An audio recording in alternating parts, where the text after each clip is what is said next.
Agora, minha filha, quando você trabalha isso na sua vida e você se descobre incoerente, faz o seguinte: descubra um jeito de viver o seu trabalho, a sua riqueza, a partir dos valores cristãos.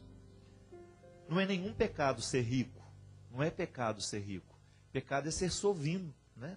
Não querer dividir o que se tem. Pecado é não querer dividir aquilo que se é.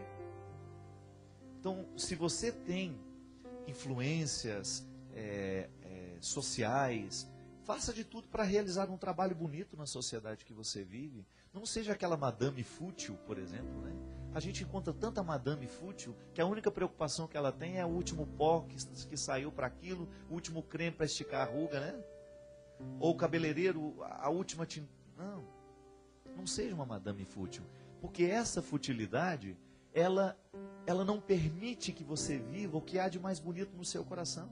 Volto a dizer, Deus entra na nossa vida para purificar os nossos excessos.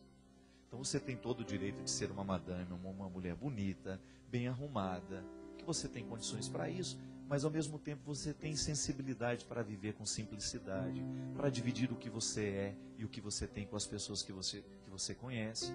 Aliás, eu acho que uma pessoa só é fina à medida em que ela é educada também, né? À medida em que ela sabe acolher as pessoas que estão próximas, em que ela não está em cima do salto olhando todo mundo de longe e achando que ela é melhor que todo mundo. Não.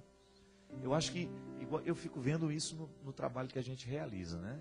Quanto mais influente a gente vai ficando sobre uma sociedade, maior é a responsabilidade que a gente tem de agir socialmente, gente. Unir eu estava falando isso semana passada com o pessoal lá do meu escritório.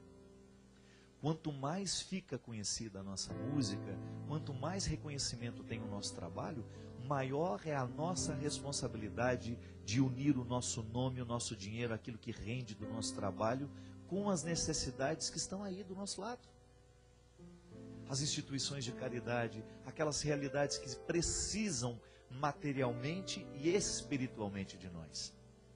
Tão bonito a gente unir, né, as nossas forças para a gente poder fazer bem àqueles que precisam de nós. Isso é apressar o reino, isso é viver a graça da igreja. E isso é você purificar. Não tem que se sentir culpado por você ter mais condições. Não, pelo amor de Deus. Quem dera todo mundo tivesse as mesmas oportunidades que você, Andressa. Agora, não permita que a lógica do capitalismo venha lhe retirar a sua capacidade de ser boa, a sua capacidade de ser sensível. Porque o grande problema do capitalismo é que, em nome da produção e da venda, se passa por cima de todo mundo. Desvaloriza-se a pessoa para valorizar o dinheiro. Pobre não tem valor dentro do contexto capitalista, porque ele é apenas um instrumental para chegar lá. Quantas pessoas escravizadas nos seus mecanismos de trabalho, justamente porque tem patrões que não pensam no bem do outro. Só quer usar o outro como um mecanismo para alcançar dinheiro, poder.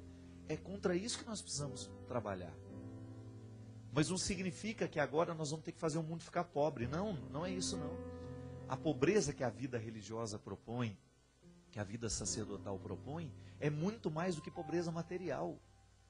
É a capacidade de acolher aquele que chega. E, por exemplo, quantas congregações são riquíssimas?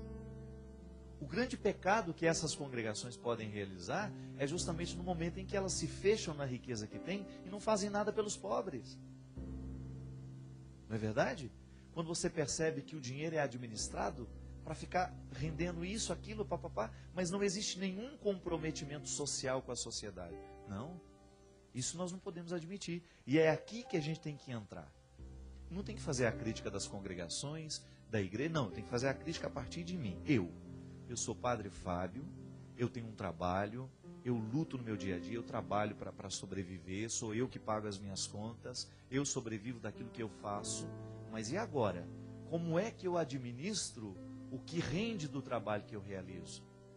Eu estou sendo capitalista ou eu estou tendo uma sensibilidade social com aquilo que rende o trabalho que é meu? Aí você se faz essa pergunta também.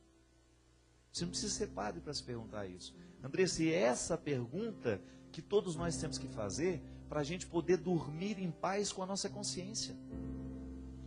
Hoje, o mundo está marcado pela necessidade, tanto material quanto espiritual. Eu esbarro nas duas. E tenho pedido cada vez mais a Deus a graça de não ficar insensível a nenhuma delas.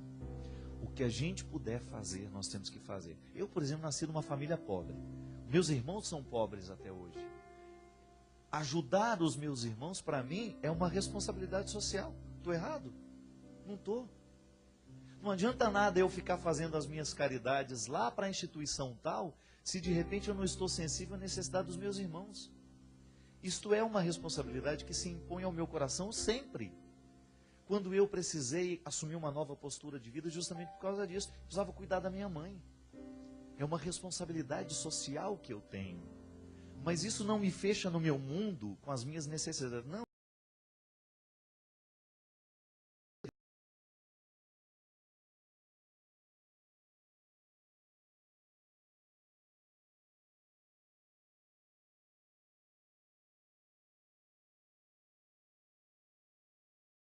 Você ou você está tendo sensibilidade para perceber as pessoas que estão do nosso lado? Aí eu falo para você também. Para você que nos assiste agora e que de repente é verdade, eu nunca parei para pensar nisso. Não é problema você ter o fruto do seu trabalho. Se o seu trabalho lhe rendeu muito, se a sua profissão lhe deu muito dinheiro, não é nenhum problema. O problema é o que você faz com o que a sua profissão lhe deu, com o que o seu cargo lhe deu. É tão triste, minha gente, quando você percebe que uma pessoa, ela assume um posto de poder e ela vai tratando as pessoas mal por causa disso. Uma das coisas que o Gabriel Chalita mais eu admirei naquele homem, e admiro ainda hoje, é que quando ele era secretário de Educação, quando eu tinha a oportunidade de acompanhá-lo como secretário de Educação, a sensibilidade que aquele homem tem de cumprimentar o mais simples ao mais poderoso, sempre. Entra no prédio, entra naquele lugar, tem o olhar sensível para perceber o outro. Essa é a maior beleza que eu vejo numa pessoa. Quando ela tem dinheiro, ela é bem-sucedida, ela é uma pessoa famosa, ela é uma pessoa que alcançou muita coisa na vida, mas ela não perdeu a sensibilidade de olhar as pessoas simples nos olhos e tratá-las bem. Mesmo porque não há riqueza maior e mais bonita nessa vida do que você ter um ser humano sensível às necessidades do seu tempo.